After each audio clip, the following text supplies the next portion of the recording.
দেখলাম যে বিভিন্ন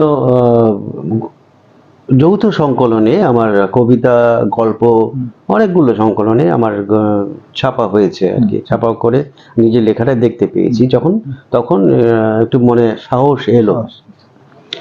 তারপর ওই উপন্যাসে হাত দিলাম।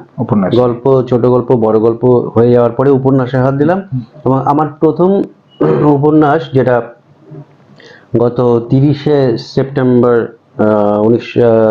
2024-এ প্রকাশ হলো, বিখ্যাত সাহিত্যিক দেবারতী মুখোপাধ্যায়ের হাত দিয়ে, সেটা মরুগুণ হলো।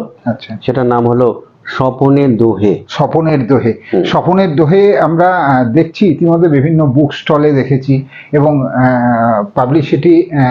পাবলিকেশন কোম্পানি যারা পাবলিশ করেছিলেন